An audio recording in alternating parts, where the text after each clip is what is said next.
Who killed Emily? The night Emily Brooks was murdered, the small town of Grayfield went silent. The rain fell hard, washing the streets clean but leaving behind the whispers of a tragedy that would haunt the town for years. Emily was the kind of woman people noticed. Bright, kind, and always willing to help. She taught Victorian literature at the local high school and lived alone in a cozy house at the edge of town, a house she rented from the meticulous Thomas Rourke. On the evening of her death, her neighbor, Mrs. Dalton, saw her light flicker out around 9:45 p.m. and thought nothing of it. By morning, Emily was gone. Detective Marcus Reed arrived at the scene just after sunrise. The front door showed no signs of forced entry. The living room was neat, almost untouched, except for the sharp, lingering smell of a familiar, cheap men's cologne mixed with blood. Emily lay motionless near the fireplace, her head resting on the corner of a shattered, empty photo frame. The glass had cut into her palm as if she tried to grab it during the struggle. The photo inside was missing. That photo had been of Daniel Hayes, Emily's volatile ex-boyfriend. Marcus knew Daniel well. He had left town 2 months earlier after their breakup turned ugly. Emily had filed a report once, citing a domestic dispute. Daniel was the perfect suspect. His name was scrawled on a torn note in the trash beside a half-empty wine glass. When Marcus found Daniel, he was living in a rundown motel just outside Grayfield. His eyes were sunken, and his hands trembled. "I didn't touch her, Marcus. Swear to God. I want to see her, yes, but she was alive when I left. We talked. She was packing. She was leaving Grayfield for good." Marcus held Daniel on the print evidence. His fingerprints were on the wine glass. His shoe prints matched those outside Emily's window. Everything pointed to him, except one crucial detail: the time of death. Emily's smartwatch had recorded her last regular heartbeat until exactly 10:32 p.m. Daniel's phone records showed he was caught on a traffic camera leaving town at 10:10 p.m. So, who was with her in that final, fatal 20 minutes? Marcus combed through Emily's final communications. A text sent at 10:05 p.m. to her best friend, Claire. "He's here again. But it's not Daniel. He has the key." Claire was called in for questioning. She was devastated. She confirmed Emily had been planning to move because she felt watched.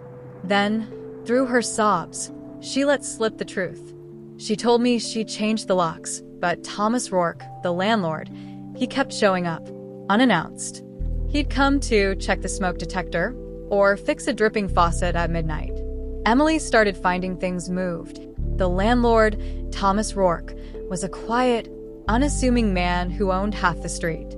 He seemed polite, too polite. When Marcus questioned him, his answers were calm, sterile, and rehearsed. Later that night, Marcus returned to Emily's house. He focused on the empty, shattered frame.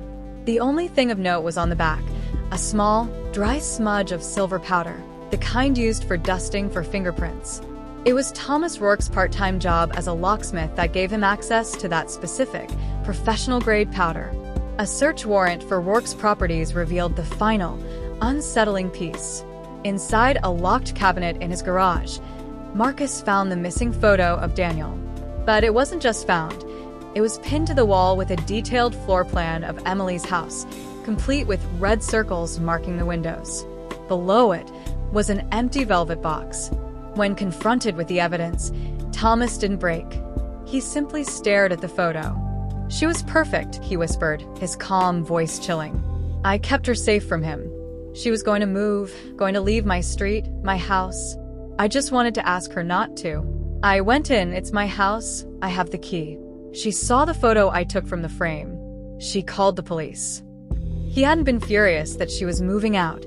He was furious that she was escaping his control. He had been documenting her life, replacing the photo with the one he removed to erase Daniel, and when she fought him, he pushed her. Her head struck the frame. Thomas had then staged the scene to frame Daniel, believing the initial evidence would hold up.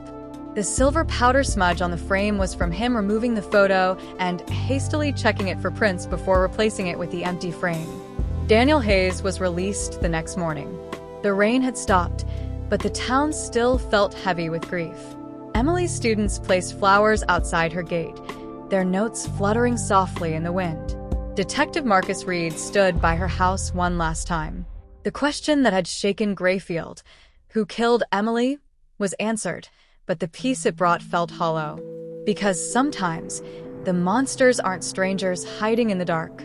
They're the neighbors, the landlords, the ones who believe their quiet ownership gives them the right to an entire life. Don't forget to hit the subscribe button so you never miss out. More amazing stories are coming your way.